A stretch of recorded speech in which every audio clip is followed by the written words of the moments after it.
Warning, this podcast contains heavy spoilers for not just one movie, but entire franchises. We highly recommend going and watching these movies before listening to us as a companion piece that stitches all the timelines into one creepy, crime-ridden story. There will be no more spoiler warnings. We do not break character. After this, there is no turning back. You've been warned. Hit the music. You are talking about the nonsensical ravings of a lunatic mind. It's alive! It's alive! It's alive!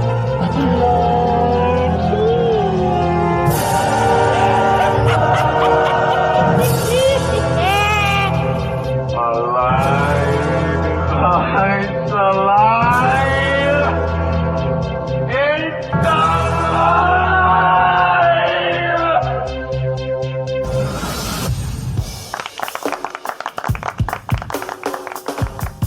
Hello, freaks and fiends, and welcome to It's Alive podcast. This is a true crime, paranormal, interstellar podcast covering unbelievable stories that sound like they're ripped straight from the pages of a Hollywood script. I am your host, the outlaw, Dr. H.R. Smokenstein, THC, and with me, as always, is my very own Scream Queen, the perfect combination of beauty and brains, the bride of Smokenstein, the indie heart expert of guts and gore, the gorgeous, the sexy Amy Rose. Hi. So tell me, are you sick of them yet? Yeah. The Ancient Aliens? Yeah. Are they finally getting you? Sick of them. Uh-huh. Sick of them. You asked me to wait to watch the episodes with you. No, I enjoy that. You're just sick of talking about them. No, I'm not.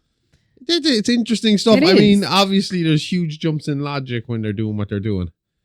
We've been able to see that. We've been able to pick out some shit that they've said, and it's like, well, That's yeah, bullshit. duh. You know, some of it's like obvious shit that kind of. It's like Trump turning around this week and saying you can't claim Greenland just because you landed a boat there 500 years ago. It's like, well, buddy, you might want to look at American history, because that's pretty much how you claimed America. And also your buddies in the Middle East. It's called Columbus Day. Mm-hmm. When you just rocked up on a boat and took control over the natives and the Vikings that were living there first.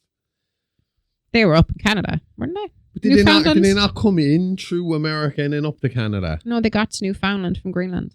But I thought they always say that they were, well, I suppose when they talk about the New World, that kind of thing. All of that is the New World. North America. And South America is the New World Well, also. but just in general, the Vikings were the first to find Oh, North yeah. America. Yeah, well, no, St. Brendan was before the Vikings. Never mind that Christian shithead. Fucking big ass fucking stupid fucking statue and fiend pointing out into the sea. Yeah, because he found America off over that way. Yeah. After Eric Leifson did. St. Brendan came first.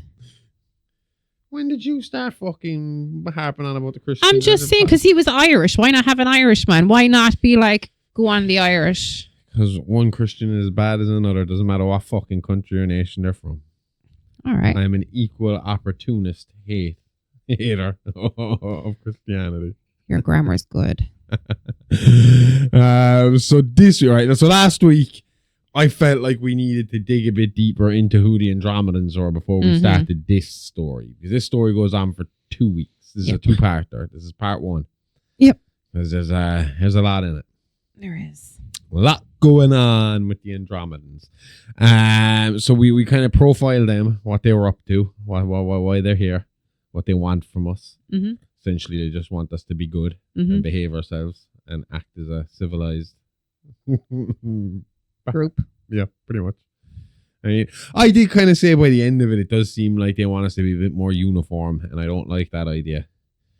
Do you know, their thinking, the Andromedan thinking is one people and how they can better their one world, which is something of a conspiracy notion here as well. The idea of a new world order, one government taking over the entire world, and how that would negatively affect. I mean, a lot of conspiracists, they freak out. Christians hate that shit. I told you about that before. Yeah, you did. When I was at work one day, like fucking years ago, I was painting for this born again Christian guy. And my text message ringtone at the time was, The New World this Order. message has been brought to you by the New World Order. And it was the opening of every NWO promo that was on And the Christian WCW guy TV. freaked out at you. And yeah. So the text message goes off. And about 2 or 3 minutes after the text message goes off, maybe for the third time, he walks into the room. He's like, I heard your phone there.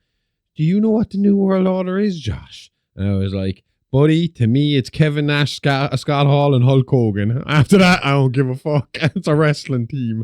I'm not getting into all this conspiracy talk with you of all people, because this guy was bad. He's hardcore Christian. He's Christian enough that he'd send any... Well, I did question him on it one day. Yeah. I turned around when he was getting all in on the gay people.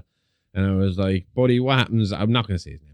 So, buddy, what happens if, like, one of your kids turns out to be gay? And he's like, well, I'll bring him to church, and if he can't pray it away, he won't be a part of my family anymore. It's like, holy shit. He was scumbag. so happy, just as in like that, as in, Yep. I can't get rid of it. You're not my son. If you want to embrace your gay, you are not a part of this family. But how is he a Christian, so? Exactly. Christian that is full of forgiveness and helping your neighbor, especially the people who are suffering the most or under the most pressure. And in their mindset, that would have to be people who are mentally ill with homosexuality in their brains. So you think that it would be more like we need to double down and love this child twice as hard as we've ever loved anybody. But instead it's no, we're just going to abandon this person. I think it's more mentally ill and Stockholm syndrome to be part of a cult that you give like half your wages to every week. Yep. And are willing to. If your religion asks for a lot of money, it's not a good religion. If your religion tells you that at any point in time that any member of your family is toxic and shouldn't be around you, that's a bad religion.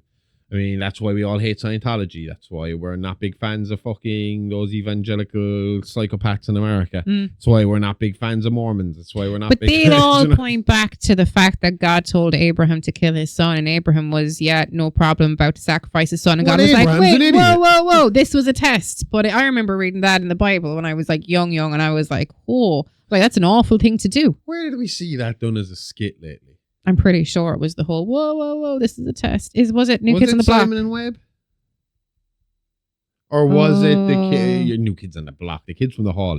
Sorry, the kids from the hall. New Kids on the Block. About the fucking kid. He was in the New Kids on the Block, right? Donnie Wahlberg. That was the Wahlbergs, wasn't it? Two of them, no? No. Just one of them. Mark Wahlberg was Marky Mark and the Funky Bunch. You see, yeah, I stopped paying attention to them. Donnie Wahlberg was definitely in a boy band. I'm just not 100% I'm pretty sure it was New Kids on the Block. New Kids on the Block. Yeah. That's the only popular American boy band I can think of from that era. Yeah. I'm pretty sure that skit was Kids at the Hall. England and Ireland had that whole fucking boy band thing sewn the fuck up through the 90s. Oh yeah, between Boyzone and Westlife. That's because everybody likes a them. floppy haired We know Irish how to do accent. boy bands over here. And they know how to transition as well over here. They don't they don't fall apart and drink drugs and fucking sex scandals. They just get older and start doing more crooner music and then just start like splitting off into like soap operas and radio. And because I mean, Ronan Keaton's a radio guy now. One of the Westlife guys is a radio DJ now. Nicky Byrne. Another one of the Boyzone guys was on Coronation Street. Yeah, he's not there anymore. Shane Lynch. No, Keith Duffy. Keith Duffy. Yeah. Shane Lynch and Keith Duffy were on Nevermind the Buzzcocks there a few weeks ago. So I mean, they know how to transition out of that shit. Now they do what's the name of is it Boys Life? Is that what they call it? That's not all of them. It's Boys Life. It's Brian McFadden from Westlife. Definitely Keith Duffy. And I'm not sure Shane Lynch is in this. I think it's just Keith and Brian. So it's the outcast of Westlife with Boyzone. Yeah. Okay. I don't know how Cisa had fans because I remember him leaving Westlife and we were all mad about Westlife. You know, as teeny boppers, but like we fucking hated him. I just hated all of them in general because I was metal by the time they turned up. Well, not by the time they turned up. I would have been young when yeah, they but I was out. a boy, and boy bands weren't for boys back in the 90s. Yeah, but you got a Boyzone album, didn't you? I didn't ask for it. Santa Claus bought it. I bought mine out of my communion shit. money. My first album ever was a Boyzone one. I was 13 before I got a cool album. That was the Chocolate Starfish and Hot Dog Flavored Water by Limp Bizkit. And that wouldn't be allowed in my house when I was 13. Thing, like my mom used to be real strict about stuff like that. Like I couldn't get Eminem. Eminem was a no-go. Oh, yeah, same as. Despite the fact that my dad is now an Eminem mega fan. Yeah, before that, there was no Eminem allowed in my house. Point blank. But my mom watched Top 30 Hits every week. She was a huge music. Loved watching the new music. Loved having Top 30 Hits. Top 30 Hits was an old Irish show that showed you the charts it's like for the year. Pops, yeah. Except 30 charts for the week, and they show you like clips from each video that was charting, and the good ones got to play their whole videos, the other ones got small little snippets. But obviously when Chocolate Starfish came out, my generation and Roland were up there, and my generation is pretty F-bomb heavy. Yeah. You know? Yeah. And then Rolling came out. By the time Rolling came out, it was kind of about the time I was trying to get the album. I remember walking into my generation being on, I was like, I want that album. And I was like, not a fucking hope. And then Rolling came out, and then I ended up getting the album.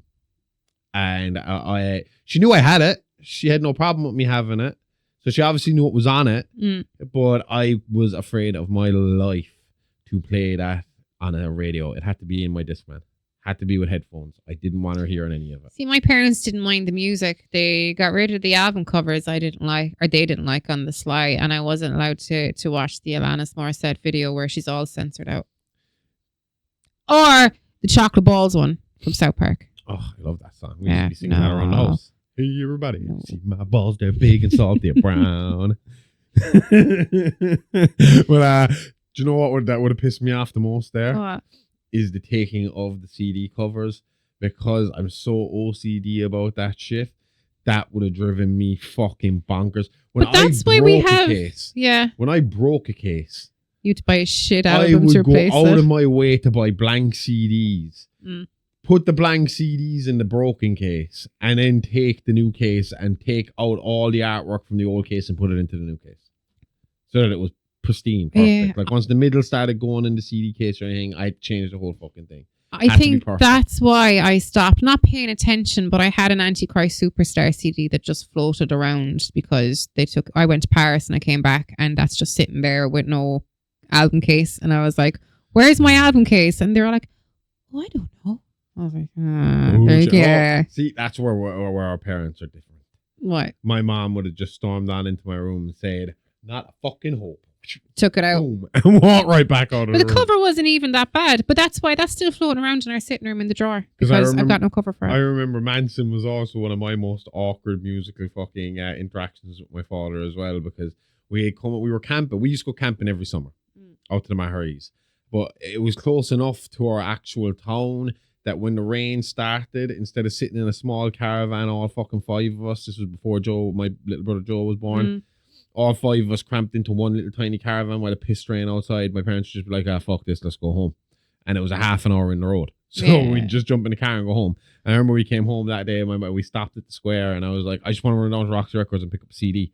And I went down, and I knew they had Smells Like Children by Marilyn Manson in there for like, it was on offer. No, when I played the fucking CD, I found out why it was on offer, because it's shit. Not great, yeah. But I got it, and I got another CD, and then I came up, and I was sitting in the car, and my dad goes, what you get? And I was like, oh no, Marilyn Manson CD, and whoever the other person, we'll say Metallica for the sake of it, Metallica. And he was like, yeah, what are they called? And I Ride the Lightning and oh, this is his self-entitled album. If you were smart about it. He wanted to see the cover. It was like, Smells Like Children. My Manson. He's like, that's all I got off him was just a sigh, and then he looked back forward again, and that was the end of that discussion. But they didn't take it off me. There is like maybe two good songs on that album, and I can only remember one of them, and that's because we covered it, and that was Sweet Dreams. The cover of Sweet Dreams was on Smells Like Children. Is Sweet Dreams not on the same album as Personal Jesus? No, that was years Was later. it? Oh my God. That was on the Golden Age of Grotesque, as far as I know. So you would have had Hollywood, you would have had Antichrist Superstar. I had Antichrist Superstar. That's the Beautiful It was the People album after Hollywood. Okay. I know that. I just always kind of associate them together because they're both Depeche Mode originally, aren't they? Personal Jesus and... Both the same style. I'm not 100% sure they're the same people, are they? I think they're both Depeche Mode. Yeah, actually, that might be right, because I can vaguely remember myself saying he must have a thing for that band, because... I'd say he liked a good few of the New Romantics, to be honest, because when you think of him and you think of Snell from This Is England, you can see how his style would have evolved. Well, Personal Jesus was covered by Johnny Cash as well. Oh yeah, but that's it. I like Manson's version, but that's a decent version. That's a very relaxed. They're both good versions. Yeah. It actually makes me dislike the original version, because I had heard those two versions before hearing the original version. I love the making original that version. the outcast of. It's like, the fuck is this? I know, yeah. Like, this isn't personal, Jesus. Not the way Johnny Cash sings it. All right, fuck it. We wasted enough time not talking about Ancient Aliens, so let's talk about some Ancient Aliens. Okay. Kick us into it. So before anyone was whispering the word alien, before her name started showing up in forms next to words like Andromedan and non-human intelligence, Michelle Fuller was just successful. Publicly, aggressively successful. She wasn't born into power, and that's important. Middle class background, private education, sharp academic track, engineering and economics. The kind of resume that makes government regulators nod and journalists relax their shoulders. By her early 40s, Fuller had positioned herself as one of the most influential figures in sustainable tech and advanced materials. Clean energy, biodegradable composites, and medical polymers. On paper, she was saving the planet one grant at a time. Yeah, the kind of saving where everyone claps while quietly signing NDAs. Exactly. I have this weird thing. I dislike overly successful people. And not because they're overly successful. It's because of the attitude that comes with it. I know what type of person you have to be to get to that level. And I know I'm not going to like you because just of a it. disclaimer, not every overly successful person is like that. No. I think it depends on what business you're in. It's specifically business. I don't think you're like that. I don't think everyone in entertainment is like that, even though they're definitely entertainers would probably be a bit more superficial. But I can think of one entertainer that is probably like that. I can think of a She's a handful too, but wrestler. I mean, in particular, there when I see like really, really successful business people, my first thought is, how many people have you walked over to get to that position? Do you know that you got to be soulless, you got to be heartless, you got to just be fucking. You got to be a psychopath. A bit of a psychopath, Yep. Yeah. So Michelle's company marketed itself as ethical, forward-thinking, human first. See, that shit pisses me off too. Human first. Stop fucking trying to sell me a load of bullshit. Yeah. You know? Stop telling me this is a fucking. We're a like you've said it before. We're you hate this shit. family. We're a family. Fuck off. Yeah. I like my co-workers. I get along with my co-workers. We're, friendly, but I see my family at 5:30. You're not my family. Yep. Good, bad, and You're indifferent. people I'm paid to hang out with. Yeah. And like I said, I like them. But I don't like this whole, and it is a very American thing of we are a family and we are a team. Do you know, kind of this team building? No, I as ain't well. team, guys. There's a Let's me, do this. though, if you read it backwards. So the phrase human first comes up a lot in her early interviews. A human first innovation, which is ironic considering how the story eventually twists.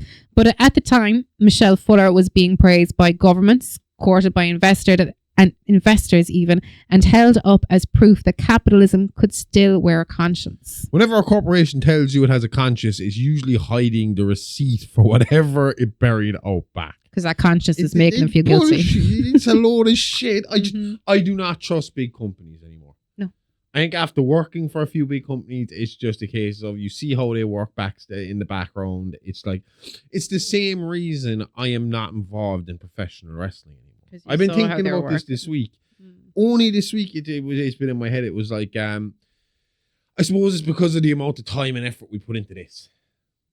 And the amount of time I spend on the laptop writing and doing sorting out promos and working on. But if you did that same and thing in the same capacity for a big company, and there still has to be a level of loyalty there for the big company to you. But that's the thing. It was when I started wrestling, I always had it in my head that being WWE champion wasn't the end goal for me. It was running a promotion. I wanted to tell the stories. Yeah. I didn't want to be. I'm happy to be a part of the story, but I wanted to tell the stories. I wanted to write the stories. I knew the day I started a wrestling promotion would be the day that everything else would have to be dropped. That I couldn't have a job. I couldn't have outside interest. Family would be fine, but it would be like everything. I'd be that guy that we'd be on a family outing and I'd be on the fucking phone the whole fucking time. And I'd be that woman telling you to cop the fuck on. Because my mindset on how to set up a wrestling promotion was different to everybody else's. Everybody else, from being around it, First of all, it's like a Shark Tank. Everybody is fucking trying to backstab everybody else to get into a fucking better position. Everybody is whispering to the fucking boss about this, that, and the other. So you have to play the same game. And there's this attitude amongst indie fucking promotions that it's only indie wrestling. So the goal is to go out there and just showcase yourself in these epic matches with no story. Which is entertaining for the person who is going to the show live. But not for you doing it. But not if you're following the promotion. So if you're following the promotion and you had a lot of these, especially before like WUK cannibalized the UK scene and all that kind of shit, you had a lot of these promotions had their own on-demand. So similar to the Horrorverse Network on Patreon, where we have everything fucking up there. They'd have their own ones for their shows. And I was always like, well, why not build storylines? You got your own homegrown wrestlers. Fair enough. You can't do a storyline if you're bringing in an XWE guy to do a one-off show. You keep him and you put him against somebody else as an exhibition match. But when it comes to your lower down wrestlers, then you should be building your storylines and building them up to become better wrestlers, because your school looks better, your promotion looks better, and your stories are better, which means people will follow you. My idea was a YouTube, Facebook, Instagram page that ran like a TV channel. So I go into a town, I do 2 shows that day, one early in the morning, like one at lunchtime for kids, one for adults at night. The adults at night show, that's my pay-per-view. That's the one I'm going to release at the end of the month. And then the kids show is where I record good matches and let them do their own bullshit kid stuff in between the matches as promos that would never air to anybody bar the live audience of kids. And then the good matches would be taken and matched with promos shot later. And then it would all be stitched together to make a fucking weekly television show that I'd be pumping out, which would require me to be making phone calls to wrestlers to try and get them to post me their promos, blah, blah, blah, blah. And it would take over my entire fucking life. So I understand the idea of, like, you know, when you're into something, you just get completely sucked in and engrossed in it. And it's happened here with what we're doing now. That's why I like this version of it, what I do, because it's like the wrestling promotion idea, except I don't have to deal with wrestlers. Okay. I only have to deal with you. Yeah. And you equal half a roster of wrestlers when you're in a good mood. I'm fucking class. But the point is like this bullshit of like, even if you love your job and love the field you're in, if you go into one of these big corporations, that can suck the joy out of it. All of it can be taken away from you in an instant. Yeah. You know? All this dream, this love you had for this fucking business goes instantly when you look behind the curtain and see that not everybody is there out of the love of the game. They're there to fucking eat the next person, the person next to them, to try and take their spot, take their space. And that goes all the way up to the top, to the guy booking the fucking show. And it's the same when it comes to these big businesses. They talk about, like, fucking we're a family.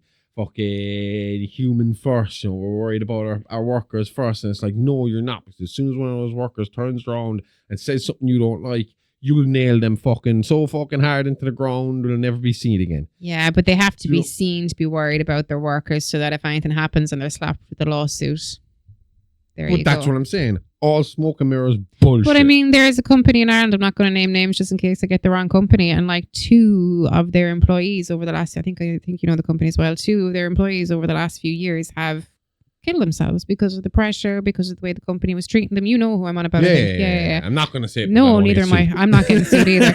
But I mean, like, how the fuck can you keep operating as a huge company and knowing that 2 of your employees were so unhappy with the way that you were running things that it fucked their life up completely? Yeah, heavy bullying involved. No real fucking repercussions for the bulliers. Yeah, the HR should have been. Anyway, okay, let's stop worrying about everybody else and let's worry about old Michelle Fuller here. So Michelle's company expanded fast, too fast. Manufacturing plants appeared in regions with looser environmental oversight.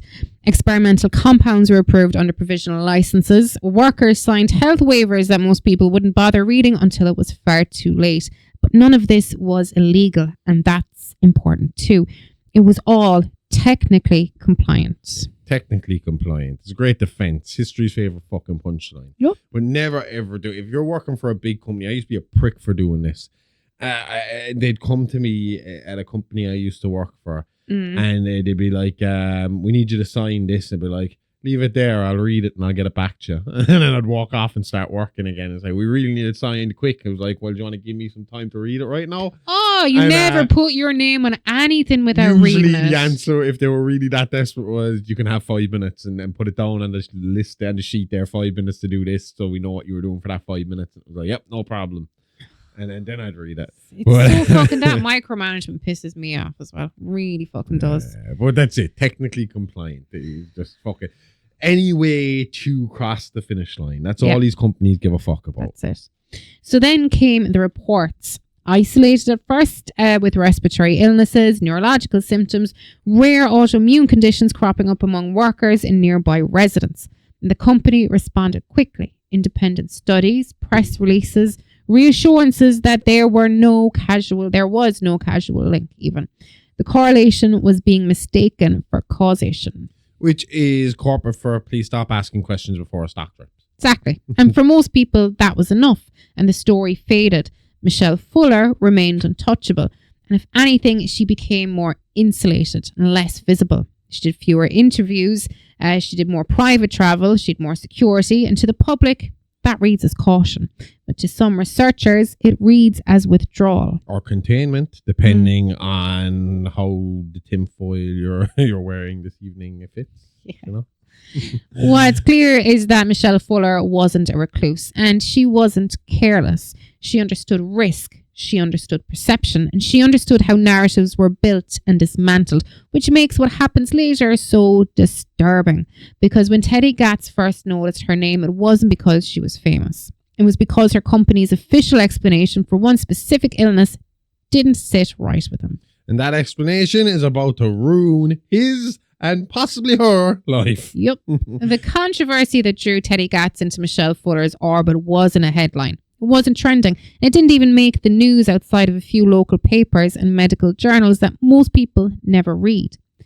It started with a cluster. A small but statistically unusual number of people living near one of Fuller's manufacturing facilities began developing the same rare neurological condition.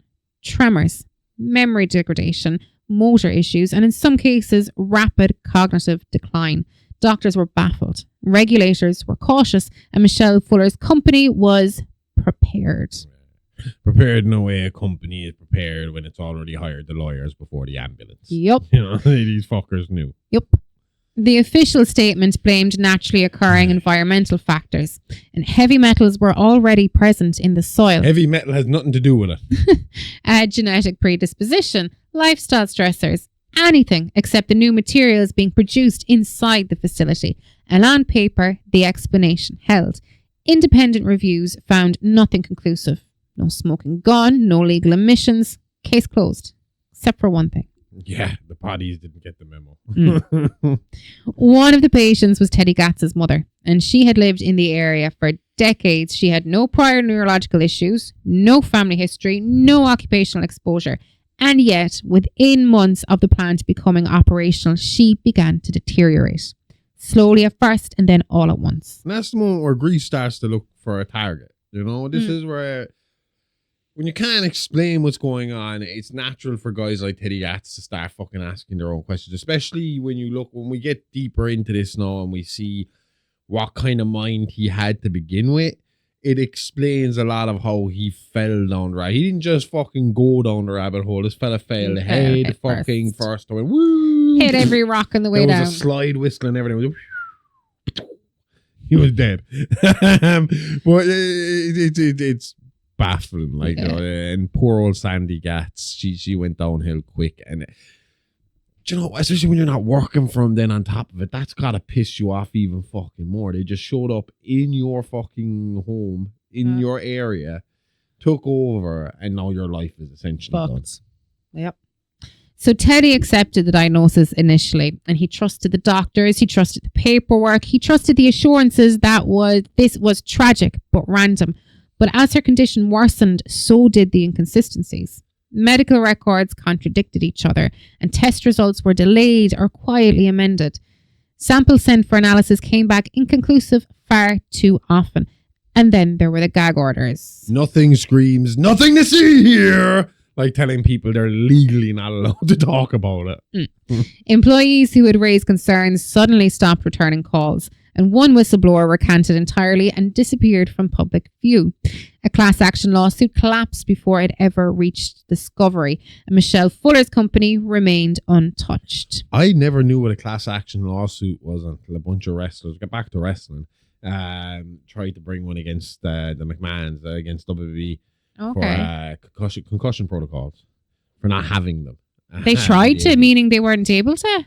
I don't know if it's ongoing or if it eventually collapsed, but because there was one or two wrestlers who were involved in the class action suit who shouldn't have been involved in the class action suit. They were there because they didn't like Vince, as opposed to actually having issues. They were there to kind of just get one up on him.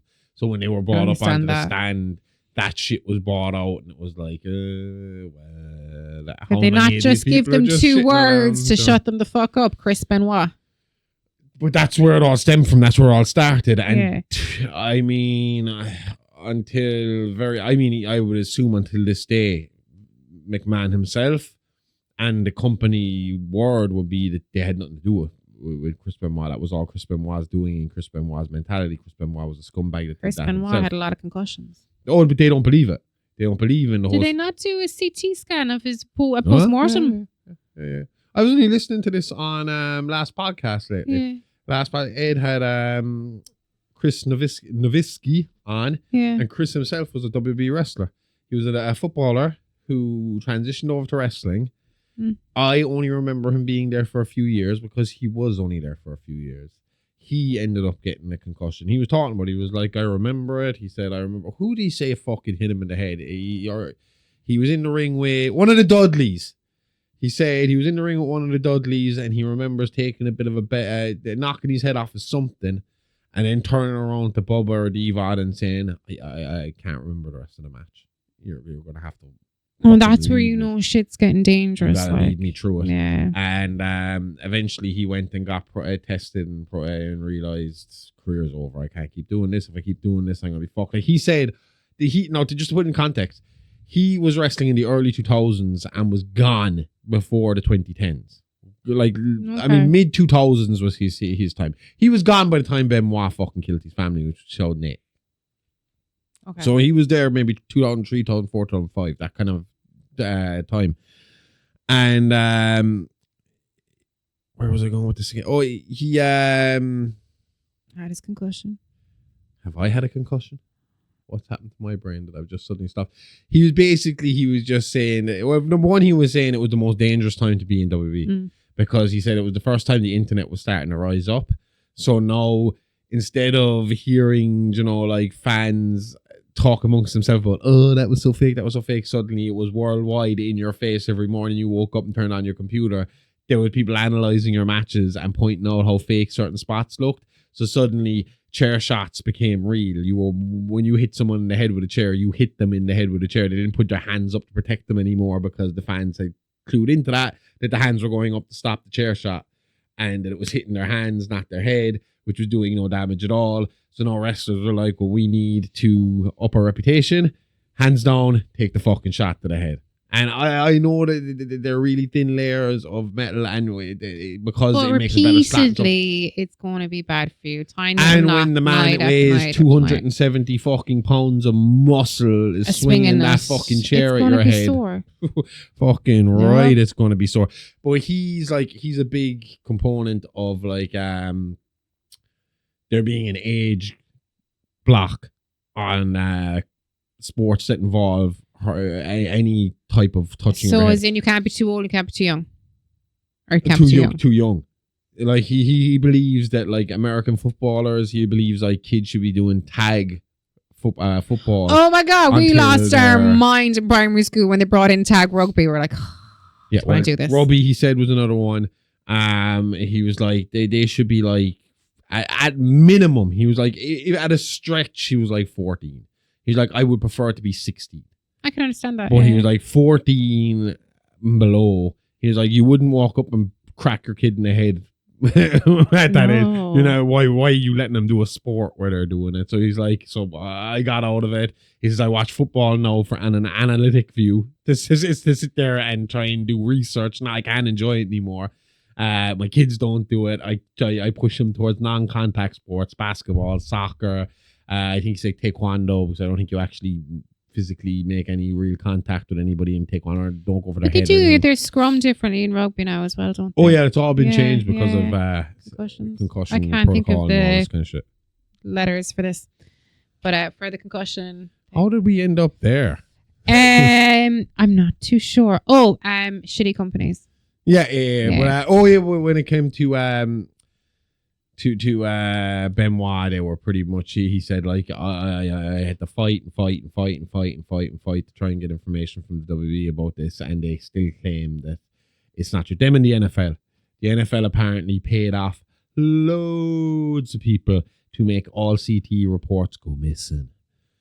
They didn't want it out there. Didn't want to mention. He said he was like, I'm friends with people in the NFL from being in the NFL, and I was invited to certain stuff where on the guest list my name had to be something different so that they wouldn't get in trouble for inviting me to an NFL thing, because so many people in the NFL hated me for doing this research. You know, Somebody had to do it. and he was like, so I mean, that'll show you again, if it's going to affect the company's bottom line, they will do anything they can to dispose of the. They're only worried about your health until it affects their bottom line. Yeah. Once it affects their bottom line, fuck off and die. Yep. That's their attitude. Yep. And Teddy Gatz realized that pretty fucking fast. Absolutely. There was more to this. So for Teddy, the explanation he was given stopped even making sense. The illness didn't behave like an actual condition, and the progression was wrong. The onset was too sudden, the clustering was too precise, and he began asking questions. And when those questions weren't answered, he started looking elsewhere. Oh, and this is where the internet opens its arms and whispers, I've got theories, you know? Yeah. Sorry, I stalled there for a second. I was just looking at the timeline to... So there was forums, message boards, archive sites, medical anomalies, cross-referenced with industrial expansion, government studies buried in footnotes. And that's where Teddy's first encountered claims that certain advanced materials weren't just toxic, they were reactive.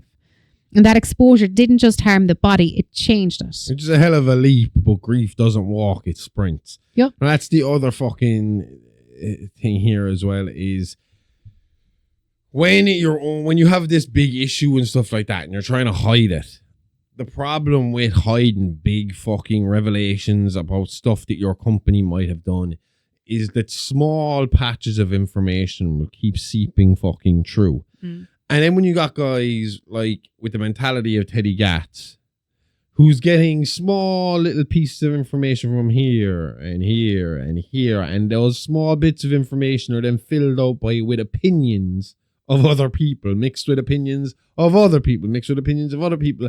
Eventually, you know, you're going to fucking add it all up to your own conclusions, you know? You're going to start making fucking conclusions that make absolutely no sense to the outside world. But when you look at all the tiny little bits of detail he's got and he stitches all together, it's like the Ancient Aliens when we're watching them. It's like to watch that show and watch it in a bubble.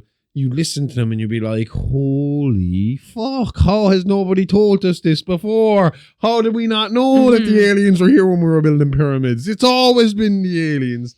And then you kind of stop and you start listening to someone like Brian Cox, or you start looking at fucking and the Bill world Nye, is the a fucking bit less science colourful. guy and shit and stuff like that. And you're like, well, they did kind of leave out this huge chunk of information right there that would make that make sense and make that make sense in a normal light, and that makes sense in a normal light. But you just kind of, they look at stuff in a bubble, in an echo chamber. You're going to get the information you want back every fucking like when time. your algorithms change to just showing you a certain thing. You're just living in that bubble. It's the only information you're getting, so you assume it's the correct information. We're all in that fucking state. That's the thing. I think about that sometimes when I am ragging on fucking people on the right side, you know. That's why you go away and you go do a bit of independent research. That's what I do. And I usually start looking up extra bits, but it's hard when you feel strongly about one thing and then suddenly you're inundated with fucking... I'll put it to you this way. We've been very pro-Palestine, right? But because I've been very pro-Palestine, I regularly get DMs on Instagram from people claiming to be Palestinian, asking me to help their family, financially. Yeah. And then you go on their Instagram page and you are seeing nothing but death and destruction in their videos and stuff like that. And please, but it's like, how do I tell? Is this just a new scam? Or is this person genuine? Is this a real fucking person asking for aid? But you see, there's so much of that going around in comments on Threads posts, comments on Instagram posts. And so many people who are against Palestine who would happily go out of their way to fucking extort money out of us under the guise of Palestine. Just to just to line their pockets on a belief, and it's something they don't believe in anyway. They wouldn't have any guilt in it because it's like, well, I don't think anything bad's happening there, so fuck these dopes to think there is. If you want to think there's something wrong with Palestine, you can give me my money. I'll take your money instead of giving it to the people who don't need it. It's like, well, no, you fucking asshole. You're fucking ruining it for everyone else because I can't look at this one person and feel sorry for them and donate, even if it's €5 or €10 or whatever that's in your fucking pocket to them, because you're afraid that once you donate that €5 your whole entire identity will get stolen by some fucking Zionist psychopath. You know? Yeah. Suppose it's hard to know. Well, this is what this episode's all about. People who get bits of information and take off and do crazy shit. So the theory Teddy had was fringe, but it gave Teddy something official that explanations never had. It gave intent. It suggested his mother wasn't collateral damage. She was affected because something was being tested, something not fully understood. And behind that theory, again and again, one name surfaced: Michelle Fuller. Not as a villain, though. Not yet. More like the common denominator was Michelle Fuller. Yeah. And by the time his mother's condition intensified, Teddy no longer believed in accidents. He believed in cover-ups. And he believed that whatever Fuller's company was doing, it wasn't meant for humans. The belief didn't start with aliens, but it didn't stay grounded for long. Because once you decide reality is a lie, the next step is asking who taught it how to lie. Yes. You know? Where is reality getting this bullshit from? So to understand how Teddy Gatz ended up where he did, you have to go back long before Michelle Fuller ever entered his life. Back before corporate conspiracies, before alien theory, before obsession hardened into violence. Teddy wasn't raised in chaos, and that's the uncomfortable part. His childhood was quiet, stable, almost invisible. Single parent household. But this is the thing, right? Before you get into his mother, this is where Teddy stands out compared to everybody else we've ever covered. Do you know what I mean? Mm-hmm. This is almost Ed Gein level of someone so misinformed that you nearly feel bad for him. Yeah. Now, obviously, as this episode goes on, he does a lot of fucked up shit that makes him less sympathetic. Yeah. But knowing how much he believed in what he was doing makes you realize this isn't the story of a psychopath, not a serial killer in the terms we've used before or in the way we've seen before, but more someone severely mentally ill through trauma that needed help and guidance that wasn't getting it, and what happened when he got stuck in that echo chamber. Yeah. So let's get on to his mother, Sandy. So his mother, Sandy Gatz, worked long hours at practical jobs, the kind that didn't leave room for daydreaming, but do leave room for worry. And Teddy learned early to occupy himself with books, documentaries, old encyclopedias, and the internet, once it arrived, became a second home. Which is always a gamble. You either learn astrophysics or you meet a guy who thinks pigeons are government employees. Yes, and Teddy met the latter. Pisses me off. Oh, that they're spies. I've heard that theory. Birds are birds, okay? I mean, if there's any of them are spies, it's crows, but I don't believe crows are spies either. Why get pigeons? Why not crows? Crows are spies For Odin and Odin alone. Crows are my friends. I'm doing good work out there with the crows. Crows get on fucking really well. They love me. I crossed the road the other day to make sure one was okay. I am one of Odin's soldiers. Even I don't take that shit seriously, and I love that religion. I'm not going to start with That's that crap. because it's too related to, yeah. But So- no, birds are fucking... You'd think they'd find it harder to believe that the birds are fucking descendants of dinosaurs, except instead they're like, no, they're not descendants of dinosaurs. Because that wasn't crazy enough for me. That theory of a chicken being the descendant of a T-Rex, that's not crazy enough. They're actually cameras. Big Brother is watching you from the skies. Idiots. From these things that were around a long time before us. So teachers describe Teddy as intelligent but withdrawn, not antisocial, just inward facing. And he struggled with authority, but not out of rebellion, more out of skepticism. Oh, you said that in such a Cartman way and turned me on so much. Authority. You didn't even say the wit. You were like, he struggled authority. Did I say authority? So he wanted explanations that made sense, but not the ones that were convenient. The trait followed him into adulthood. Yeah, Teddy wasn't the rules are dumb guy. He was the prove the rules deserve to exist guy. Way more dangerous. I can understand that though. I'm more on Teddy's wavelength when it comes to that. Yeah. I'm not so much you shouldn't have rules. It's just like, well, if you're going to have the rule, you better explain every detail to me to why it's there, or I'm going to break It's it. like being at the train station and you stand the other side of the yellow line. Is there a reason I shouldn't be standing at the other Especially side when of the yellow train line? stops like way, way, way down to the other side and there's like stoppers and everything in the middle. I mean, if I fall in the tracks, I fall in the tracks. Nothing's going to run me over. It doesn't come down this far. You see, I suppose it's different for you because in Tralee the train doesn't come the whole way in. But I was kind of in my head there was like Thurles train station because it passes right through, so you got to stay behind the yellow line. I suppose That one's there for a reason. Knock you maybe. Oh, once that train passes, it can pull you, like because some of them don't stop going. Well, then through. you answered your own fucking question. I was Stay being behind the yellow sarcastic, line. but you fucked it up on me.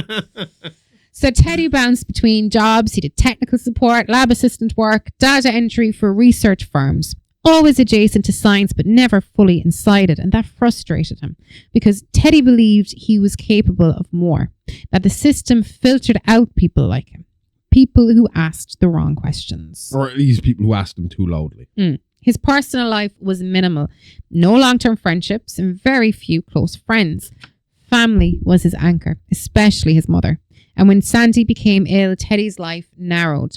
Work, hospital villages, visits even, research and repeat. Michelle Fuller would have a lot more to answer for if they required an entire village for a hospital because of her fucking You know what they have? Is company. it Germany or Switzerland? And I think it's actually quite class. It's kind of like that, but it's not a hospital village. It's a village for people with Alzheimer's and dementia. Like, so they can actually have like, do you know, Well, like that's a good thing. that is a They really were cool wrong. thing when I was reading of it. Yeah, it's an actual home, but they can go out to their shop and they can come back home. And they all, obviously, I'd say like the shop assistants and stuff are minders in disguise, like the pigeons. But sort just of like keep an eye on 'em. the interview with Seth Rogen and James Franco. Yeah. Where The Korean. the whole Korean town was made up to look Exactly. okay, but when they went into one of the shops, turned out it was just a set. Yep. Mm, Yep. Yeah. So he watched doctors struggle to explain her symptoms, and he watched specialists disagree, and he watched institutions quietly protect themselves. And that's when the villain origin music usually starts to play. What theme tune are you giving them? I don't know. That Which one is that one? one. I have no idea. It was a good one though. Keep it. You should work on it. But Teddy didn't become angry, not at first. He became focused and he started reading medical journals, toxicology reports, environmental impact studies. He taught himself how to interpret data that wasn't meant for public consumption. And what he found didn't comfort him. No, it validated the worst possible thought that the people in charge didn't actually know what they were fucking doing. Or worse, they didn't. They I didn't kept give a doing shit. it anyway. This is where Teddy's personality matters because he didn't believe things casually. When he committed to an idea, he pursued it completely and relentlessly.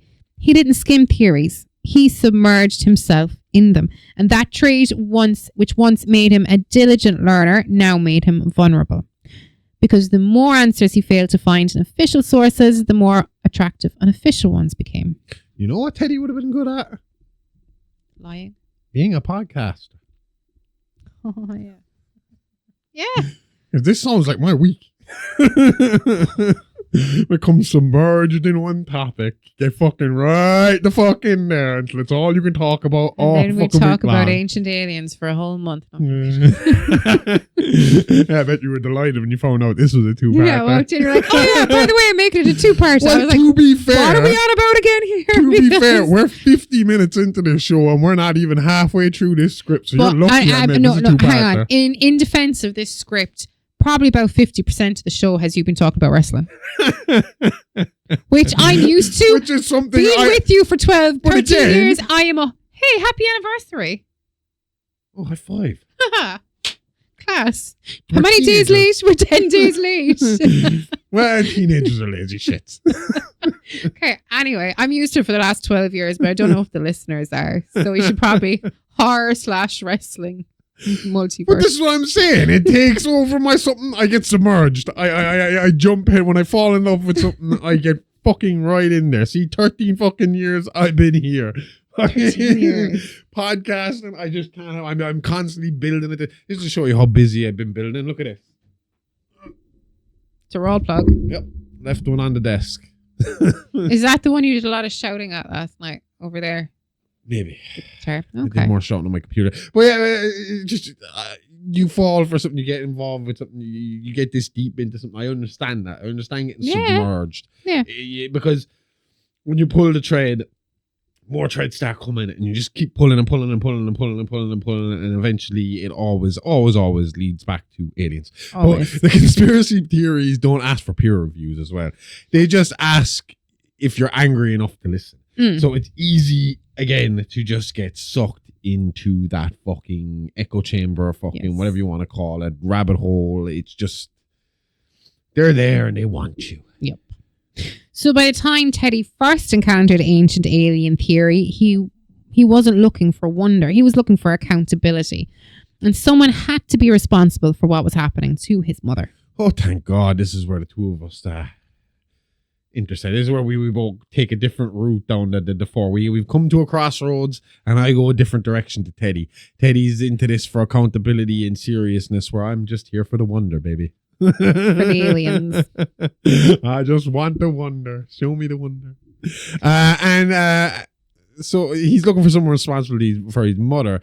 And if that responsibility didn't belong to governments or corporations, then maybe it belonged to something that didn't answer subpoenas. Which, again, I would like to remind everybody, because this is a problem the Americans have had for fucking decades, if all this alien shit is to be believed, right? Which one was it that was in World... Which president did they have for the Roosevelt. World War II? Roosevelt? Pretty sure. Pretty sure it was him that met the FDR, Greys. wasn't it? Which one met with the Greys? He was supposed to be going for sure. a dentist appointment, but he met with the Greys. Yeah, he died in time. And made a deal with the Greys. That's him. But he signed contracts with the Greys. But the issue here is that contracts are an earthly, legally binding thing, and I'm not sure have jurisdiction in all the universe. So I don't think you can go to Planet Serpo and be like, hey, you signed this contract, dude. You're liable. Sorry, tell me what the contract was. Was that the Alien Registration Act of 1940? No more than I do. Basically, it was the Greys were abducting too many humans and were doing too much cattle mutilation. So the agreement was that they would give us tech and we would allow them to... Oh, that one. No, I have heard of that one, because there can be a bit of confusion with the 1940. A certain amount of people, as long as they didn't harm them and put them back where they found them afterwards. Okay. And that they shouldn't be able to remember. That's fair enough. Didn't quite work out all that well when it comes to, Betty, Barney, yeah. I'm not even going to count Travis Walton. Good movie, bad story. Yes. We don't believe you, Travis. No. I believe the Hills, not Unless not you want to Travis. come on here and do an interview, in which case I believe you, Travis. Yeah, come on. So Teddy Gatz didn't start out wanting to believe in aliens, but he needed there to be something bigger than human negligence. Because the alternative is fucking unbearable. The idea that just some corporation came in here and fucking bulldozed your life. Exactly. And Sandy Gatz didn't collapse overnight, and that's important too. This wasn't sudden, dramatic, or cinematic. It was a slow unraveling, and it began with small things. Forgetfulness, fatigue that didn't lift, a tremor in her hands that doctors initially dismissed as stress, and then age, and then anxiety. She was still working, still functioning, still insisting that she was fine. Which is every mother ever, especially Irish mothers. Missing a limb, sure, and grand, stop fussing. Do you know Yeah. Yeah. As the symptoms progressed, the explanations multiplied but never aligned. One doctor suggested early onset neurological disease. Another pointed to an autoimmune response. A third floated environmental exposure, but backed away the moment it became complicated. No one wanted to commit. Because commitment means liability. And liability means paperwork with teeth. Yes. So Sandy was moved from specialist to specialist.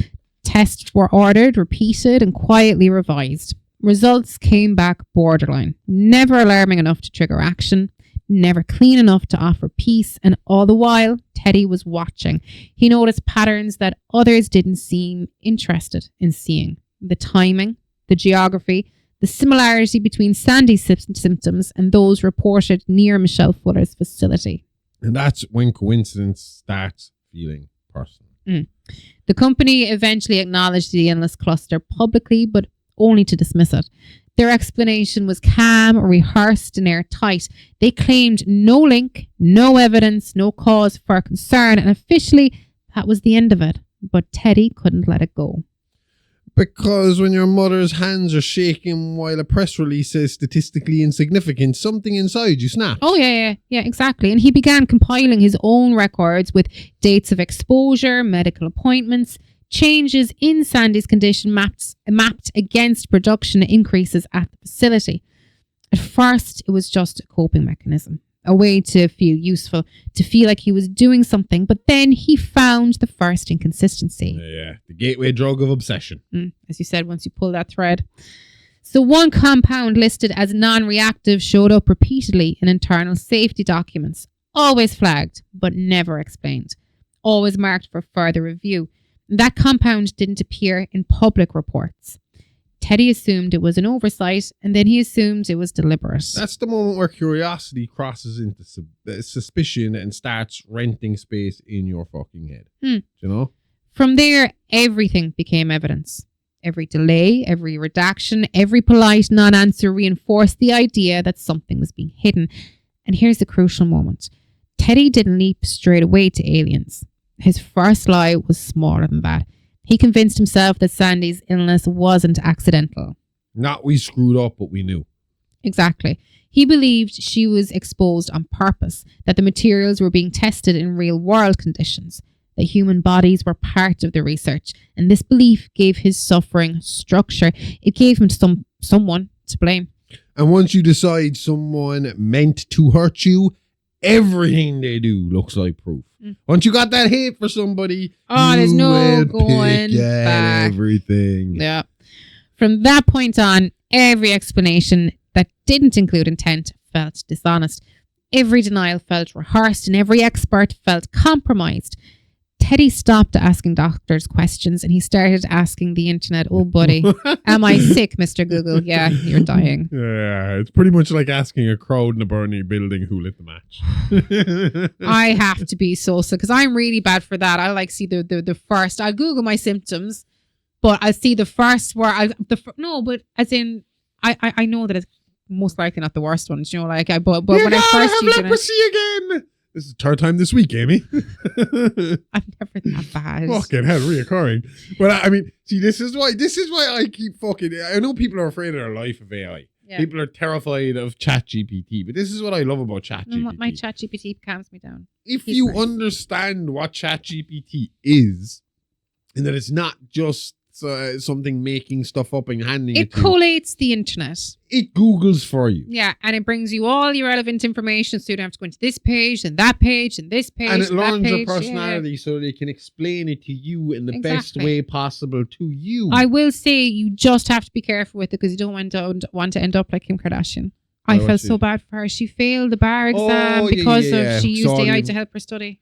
No, I use it for a lot of tech problems. So do I. Oh my God, what was it was going on the other Every night? tech issue I have had has been solved by my ChatGPT. My headphones wouldn't work when I was. Do you remember when I was twitching on Monday night and I just asked ChatGPT and I was like, "Oh, it's this button, cool."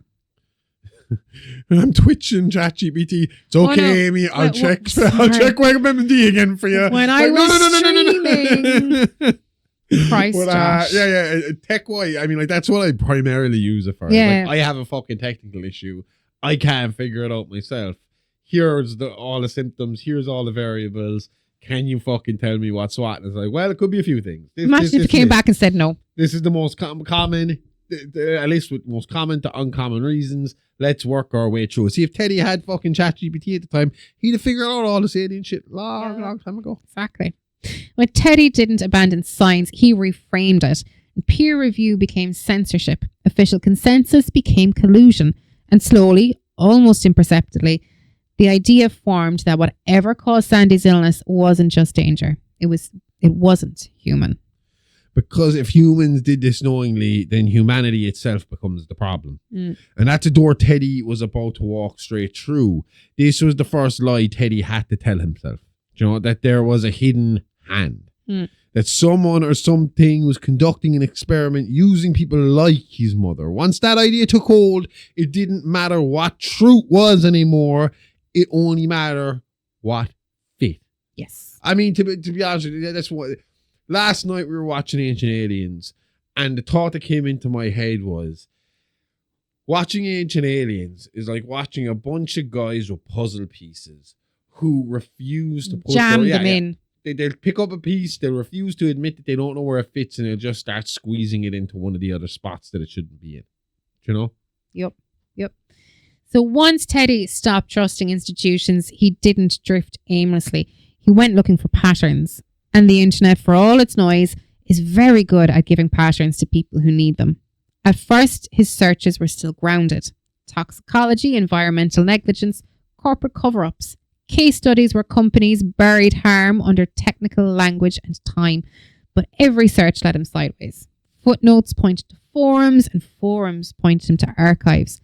Archives pointed to theories that didn't just accuse corporations, they accused reality itself. He would have been fucking great as a researcher, wouldn't he? Oh, he would have been absolutely fantastic.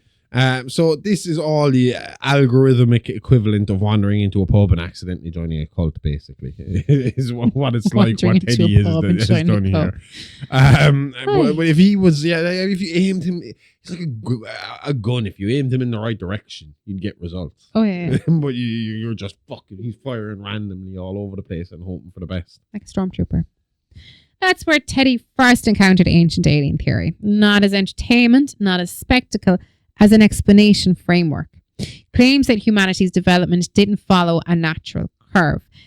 That there were gaps in evolution that couldn't be accounted for by gradual mutation alone.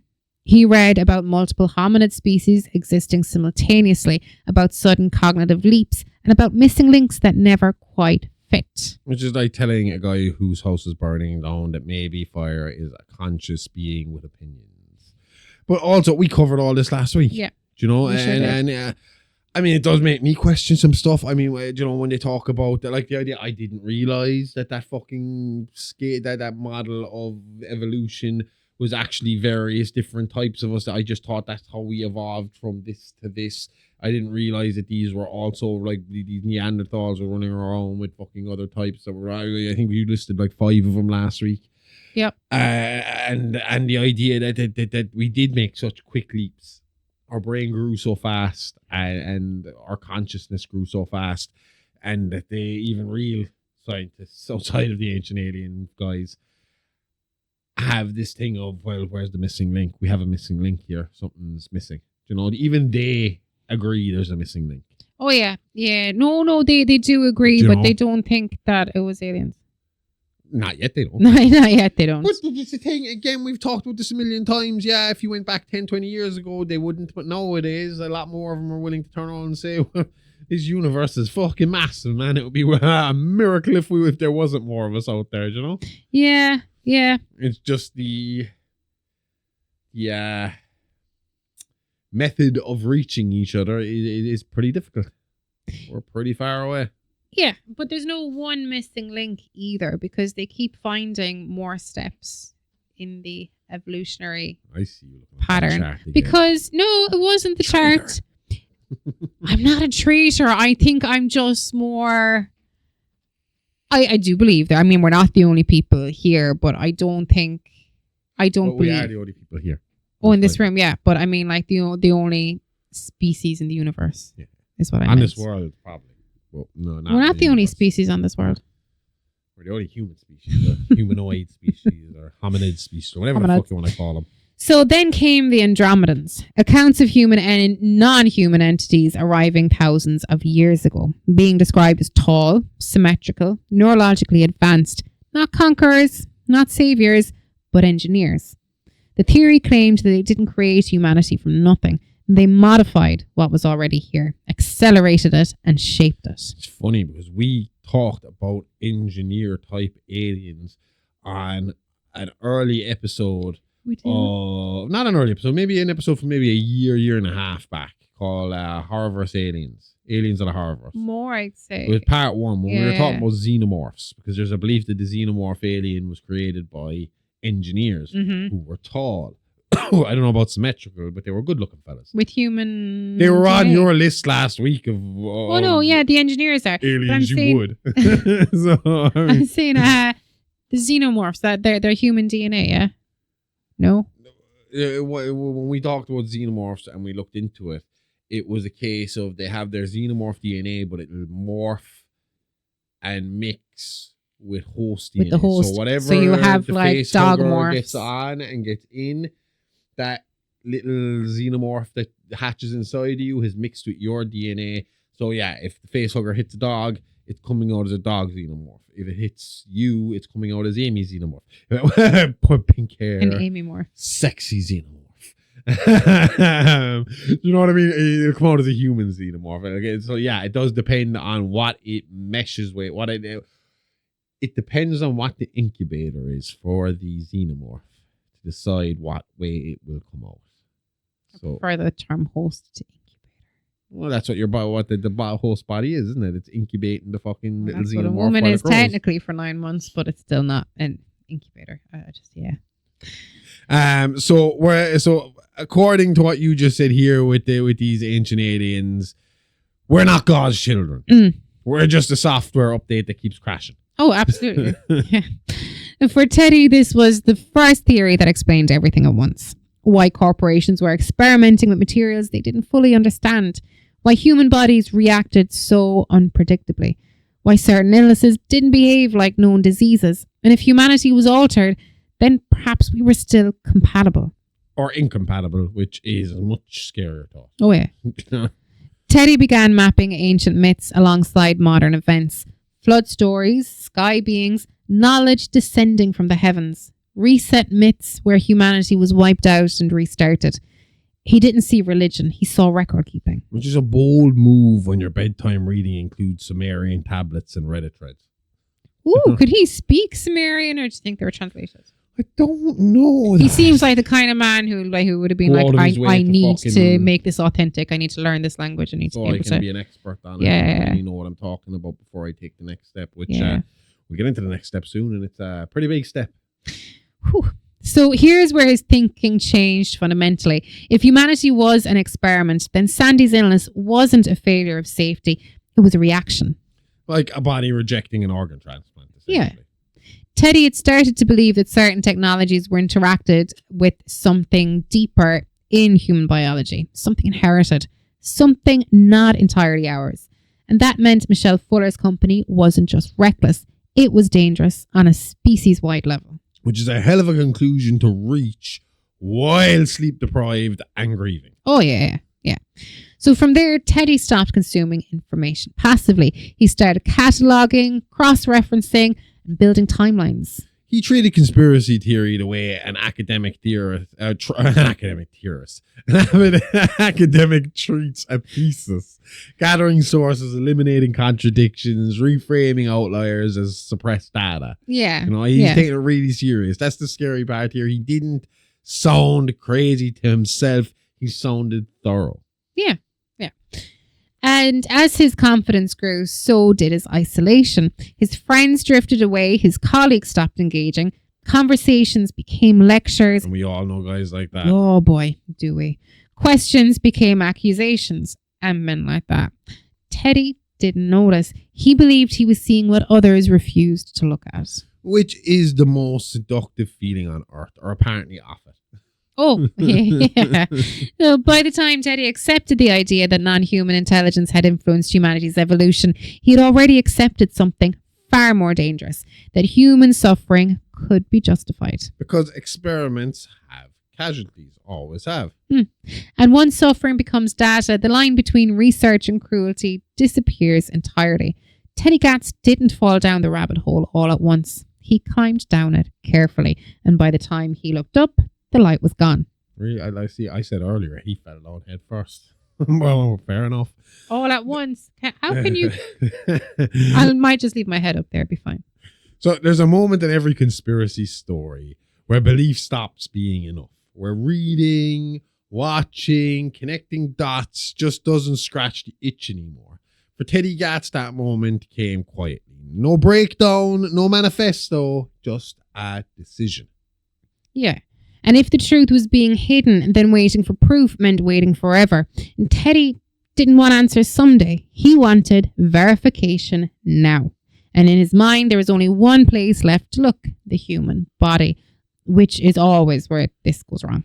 But see, I can understand this too, because we keep bringing up that Teddy's going through grief. But the grief is like that his mother is in a fucking comatose state. It's not that she's dead yet. No. So if you have someone who you're trying to save and You time have is a hope factor, there, like, yeah. you know, you're not going to sit around waiting for somebody to verify you. No. You're going to verify yourself and fucking say, right, I believe this. I have gotten the statistics. I have done the fucking research. I know I'm right. Exactly. You know? So where are we? So we're getting into the good stuff. That's where we're at. At first, he framed it as observation, right? He began attending public lectures, medical conferences open to civilians, fringe science expos where biotech startups brush shoulders with people selling alien DNA cleansing kits. He wasn't the strangest person in the room, is what I'm trying to say, and that mattered to him. And that's how normalization works. You don't feel unhinged if everyone else is unhinged in the same direction. You know? Yeah.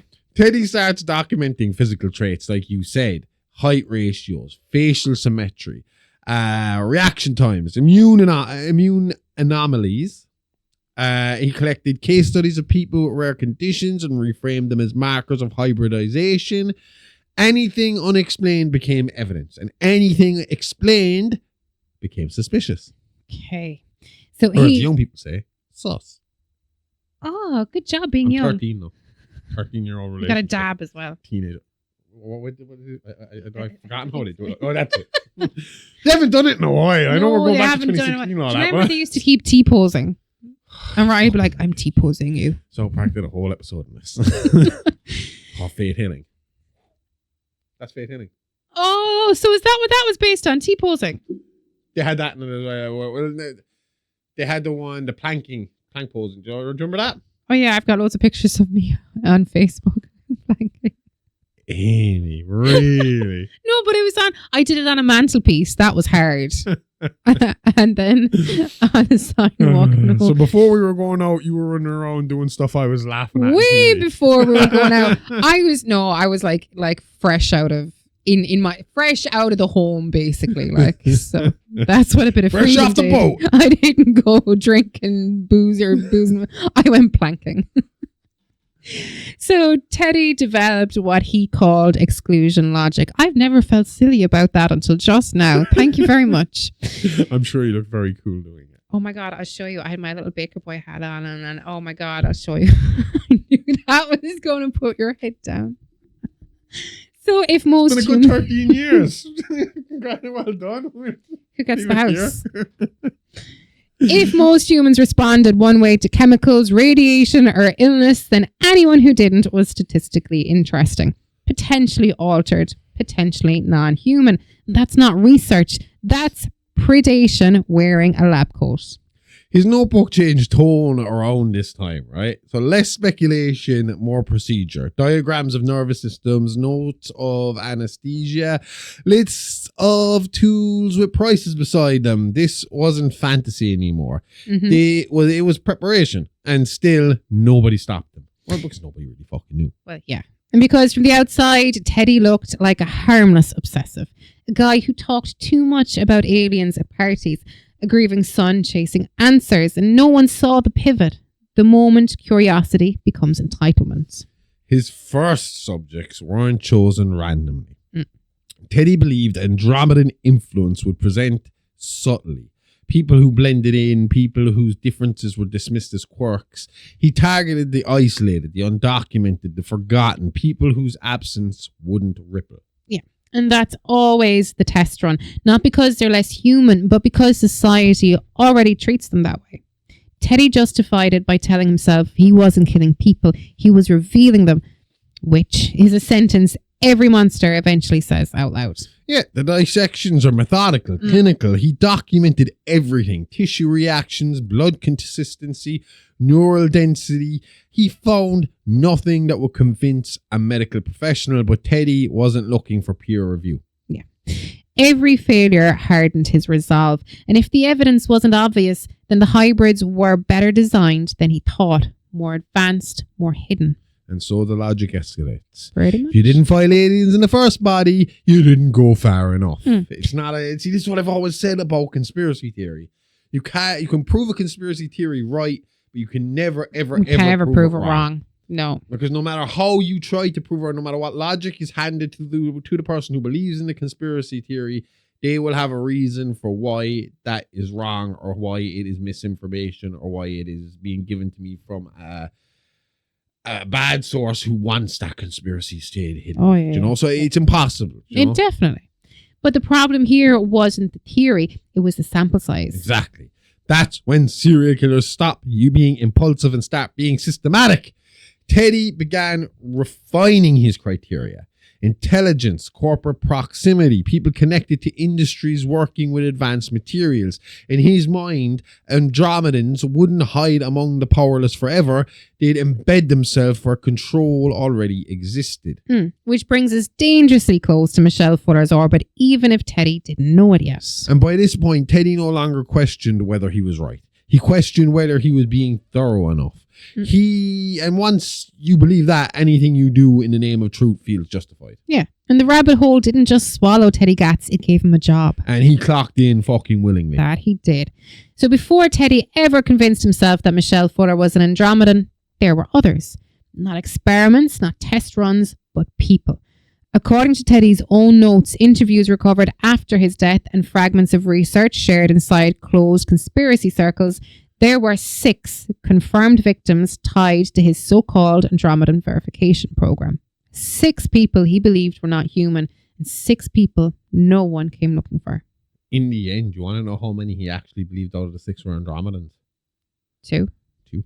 2. 2, yeah. I don't mention that in this, so I just thought I'd bring it up now. He believed he had encountered 2 Andromedans prior to Michelle Fuller. And the other 4 just collateral damage. Yep. And that wasn't an accident. Teddy didn't just hunt aliens, he hunted invisibility. Every victim fit the same profile. No close family, no long-term partner, no children, minimal social footprint. People who drifted between cities, jobs, online communities. Teddy believed that was evidence in itself. Because in his mind, aliens wouldn't bother building roots. No kids, no messy divorces, no emotional anchors, just camouflage. They're like a fucking spy. Yeah. They always say the best spy, the wire is the most boring person in the room you pay no attention to. I would have to believe that if you are an alien infiltrator who is sent here to watch us, you are an alien spy whose job it is to just blend into the fucking background. Exactly. He met most of them the same way, on online forums, common threads, private message groups dedicated to disclosure, hybrid bloodlines, and off-world genetics. Teddy never introduced himself as a researcher. He introduced himself as a believer, which is how you lower the shields. You don't interrogate someone. You agree with them louder than everyone else. So we're going to get into the victims here now first, right? And I want you to realize as we go through it, These are people who are also in his conspiracy kind of circle. These are people who didn't necessarily turn on and say, I'm not an alien, or I haven't been sent here by the aliens, but people who believed that they were hybrids. The same way that most ancient alien fucking theorists believe we're all hybrids. Yeah, they believe that the Anunnaki came down here, needed someone to work with them. There was a bunch of dumb apes running around the fucking place, and they were like, ugh, fuck it, make them smart and they'll do the work for us. So they put their DNA and mixed it with our DNA, and that's supposed to be like, God giving life to humans, the spark of life to humans. It was the DNA of the aliens that they gave to us to get us going. So a lot of these victims that he has brought into his realm of fucking research are people who believe that their family line is a hybrid alien family line. Okay. So the first victim was Caleb Rourke, 38, freelance IT contractor, no fixed address, no immediate family. Caleb believed he was part of a suppressed bloodline, that his immune system was too resilient to be human, and Teddy told him he agreed. That's all Caleb needed to hear. Yep. They spoke for months. Teddy encouraged him to document physical sensations, dreams, and reactions to stress. When Caleb finally agreed to meet, Teddy framed it as testing, non-invasive, safe. He never came back. And nobody noticed. A freelancer disappearing just looks like a guy changing cities. Second was Lena Morales, 29, warehouse logistics worker, estranged from her family. Minimal online presence outside conspiracy spaces. She believed Andromedans were already among us, hiding in plain sight. Teddy told her she might be the proof. And that sentence alone could rewrite someone's sense of self. Exactly. Lena vanished after agreeing to what Teddy described as an overnight observation. No missing person report was filed. That's the terrifying part. I hate that when you leave yourself open like that, or you're going to meet someone new, you always tell somebody where you're going. You don't need to be clever if no one's counting, Victims 3 and 4 came from within Teddy's extended conspiracy circle. There was Marcus Hale, he was 41, former chemical technician fired after multiple HR complaints, and Ruth Calder, 56, living off-grid, convinced her blood type made for her incompatible with Earth. Teddy believed both were Andromedan hybrids. So these are the two he believed he encountered. Yeah. Or more accurately even, he needed them to be Andromedan hybrids. When you're doing what he's doing, you need results. You do. Major guilt trip. You're the next person to get a needle. Certainly in that country. Yep. So by this point, Teddy had refined his process. Isolation first, emotional validation second, controlled environments third, basement, storage units, temporary rentals paid in cash. He called it containment. To be fair, containment does sound better than kidnapping. Yeah, it does. Interrogations followed a pattern. Questions about memory gaps, emotional detachment, physical pain thresholds. When answers didn't match his expectations, Teddy assumed deception. And deception to him justified escalation, which is where the line disappears completely. Victims 5 and 6 were never fully identified. One is believed to have been a seasonal labourer and the other a transient who had multiple aliases even. The Teddy referred to them only by initials as if names no longer mattered. But that's how killers compartmentalize. Mm-hmm. You don't murder a person. Nope. You dispose of a hypothesis. The dissections were extensive. Teddy documented organ density, nerve clusters, tissue resilience. He never found definitive proof, but he never recorded doubt either. Nope. Because by then, failure wasn't evidence against theory. It was evidence about how good aliens were at hiding, as we have already stated. Exactly. And through all of this, Teddy avoided suspicion by staying unremarkable. He'd no criminal record, no public outbursts, no sudden wealth. He was just a quiet man grieving his mother even, attending meetings and asking questions. Monsters don't always look like monsters. Sometimes they look like the guy who won't shut the fuck up about disclosure at the bar. By the time Michelle Fuller entered Teddy's worldview, he wasn't searching anymore. He was confirming. And in his mind, he had already proven one thing beyond doubt. And that was that he was capable of absolutely fucking anything. Exactly. And that is where part 1 ends. Not with Michelle Fuller, but with the 6 people who never got to tell their side of the story. And next week, we'll get into the details of Fuller's kidnapping, captivity and escape, and withdrawal from public life, along with the wild theories this disappearance caused within the online conspiracy community. Because that's exactly what they needed. More wood in the fire. These guys are why phrases like mountains or the molehills exist. Exactly. And you can see now I split this into 2. Yes. There's a lot to get I'd through. be on the floor. There's a lot to fucking get through. By the time I was done writing, I had 80 pages in front of me. I was like, 40 usually does an hour. We are now About an hour and a half. An hour and 23 minutes in. Ooh, nearly perfect, Amy. So pretty close. Okay, right. Before we're not ignore the promote. I'm not going to say anything. I know you want to give out about it. You know, like most New Year's resolutions, we broke ours within the first week. Well, I put up that episode of the Horrorverse headlines on my own where I told everybody about all the great changes we were making to our Patreon to make it more efficient. I did that today and we decided to do something a little differently. Firstly, we realized how hard it would be for us to do the Horrorverse headlines live as just a 2-man team.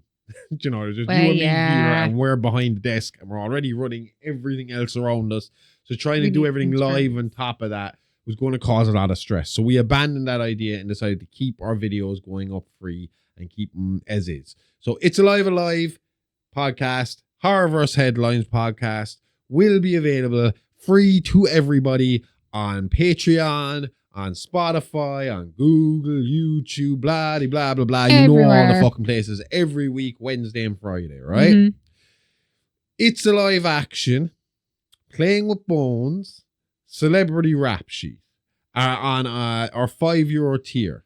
They are now all going to be video cast as well. That was the point of this studio room, was to be able to video everything we did. So everything is going to go video except for Mini Monsters, because that would not just that wouldn't make our life any easier, because you're great at Mini Monsters, but we got to stop a lot. Excuse me, doing that the one live, we just recorded was perfect. Very well. There's still 3 stops in there. There was 2 stops in there. But all I'm saying is doing it live would cause you extra stress that we don't need. Jeez, giving me shit here. Mini Monsters remains free, but you need a membership to get it. Yeah. We're not handing out anything for free anymore. You're not just going to be able to fucking pull our stuff. You just gotta subscribe. You don't have to pay. Not a paid tier. Just become a subscribed member of the Horrorverse Network on a free tier, and Mini Monsters will be available to you along with the other 2 shows and anything else we decide we want to promote. Because every now and again we throw It's a Live action or Playing with Bones or a Celebrity Rap Sheet up there for free to try and promote the show moving forward. Saying that, since a live action is now going to video, we have decided to give you the first...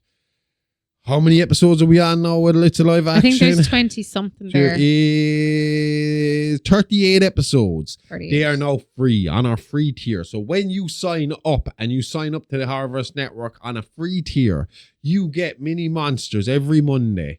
You also get the first 28 episodes of It's a Live action right now available up there waiting for you to listen to. And they are good episodes. It's just us casually talking, a kind of a behind the scenes kind of show where we take the subject we're talking about that day or that week and we try and do something with it in a more outside the horrorverse realm, in a more real universe kind of thing.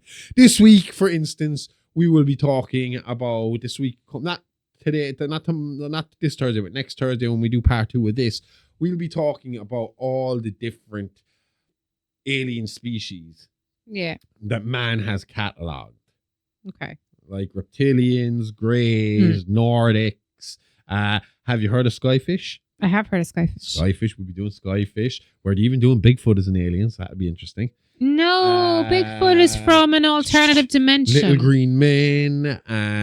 We got loads. We're doing insectoids. Post boxes. This week on It's a Live Action, the last one that is going up for free, the last one that you can listen to right now, no problem, is us talking about alien movies. The themes behind alien movies. the stuff that we never really look at when we're looking at these movies or think about when we're watching these movies, what these movies stand for really, why they were made, when they were made, and what it shows about the human race as a whole. Yeah. So I think that was a really interesting episode too. Well, it was a good episode. So that's all there for free right now for you to listen to. Going forward, obviously, all the video episodes will be behind the €5 paywall. In terms of Double Feature, our monthly watch along / what I don't know what to call it, because sometimes we'll have to do a watch along. Sometimes we'll be allowed to show you the movie and we'll just put bits before and after where we talk about it, similar to the last drive-in with Joe Bob Briggs. Something similar to that, except our own spin on it.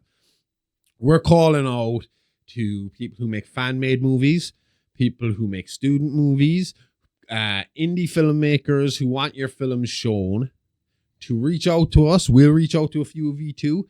Reach out to us. We want movies we can physically show to the people. We can put a time limit on how long they stay active on the Horrorverse network before they disappear. That's no fucking problem. But that will end up, a live version of that would end up on a €10 tier when we do it. We're hoping to have that ready by the end of next month, by the end of February. To debut the Double Feature, a Friday night, late night, double movie marathon, where we will sit there and we will check out some fucking whatever we're able to. I mean, we can show Night of the Living Dead. That's public domain. Open, so that'll probably be on the hit list almost straight away. Perfect. And there'll be a few others, but we're definitely reaching out to more and more people. This week on the Horrorverse headlines, keep an eye out. It's going to be a day late. It's going to come out Saturday evening Irish time. And the reason for that is we have a special guest this week. I will be interviewing Owen Llewellyn, who is the R.I.P. Man, about his role in the new movie, The R.I.P. Man. They are currently filming The R.I.P. Man 2. They are. So they're in the process of doing that. So I will be having a chat with Owen Llewellyn around lunchtime on Saturday, and I will be editing it and getting it right the fuck up for everybody to watch straight afterwards. So keep an eye out for that Saturday evening. We will not be here on Friday. No. After that, then things will go back to its regular scheduled thing. Anybody, I've had a few people reaching out to me about doing reviews for their movies and sending me their movies to watch and stuff like that. I'm all game for it, man. Keep sending them. I've gotten to see some cool shit this week. Oh, yeah. The one that we watched last night. I gotta try and find some time to talk about the movie we watched last night. I'll do the review for that first. That one was... Whew. That is what I mean when I give out about paranormal movies not scaring me enough anymore. Last night, I was jumping all over the place last night. They knew where to put those jump scares in. And if ever a movie walked up and just punched the toxic masculinity my right God, on it was that. Boom. Whoa, that was heavy. But I'll talk about that later in the week. I'd rather talk about it after my interview. I won't involve it with anything I'm doing with the R.I.P. Man. I want to keep that separate.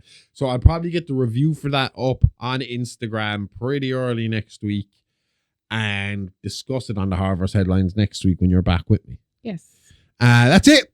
I think that covers everything. It covers all ground. Go check everything out on Patreon now at the Horrorverse Network. Free tier. You got your 3 episodes of 4 things you can listen to there, and the €5 tier where you have an extra 4 or 5 things that you can listen to every single fucking week. And along with that, Amy puts all her awesome pictures up there as well, but you got to pay $5 to see them too. Yes. Or you can come over to Twitch on a Monday evening. Oh, that's true. Mondays, 10 to 12 Irish time. Work that out yourself, America. 4 to 6 Eastern. I'm sick of telling them. They should know at this stage. That's twitch.com/AmyRose9. Yes. Number 9. And what are you playing this week? I started Assassin's Creed Odyssey this week. Awesome. So you want to check her out doing that? You know where to do it. I will actually start putting the link to it into our 2 episode bios. Yeah. So people will be able to just slap on that and bring them right over to you. And I might even, on a Monday evening, I might even post a promo just to let people know it's coming that night. That's it. We'll be back next week with more tales from the Horrorverse. See you all then. Same Alive Time, same Horrorverse channel. Okay, love ya. Bye-bye. Hey, lady, love you.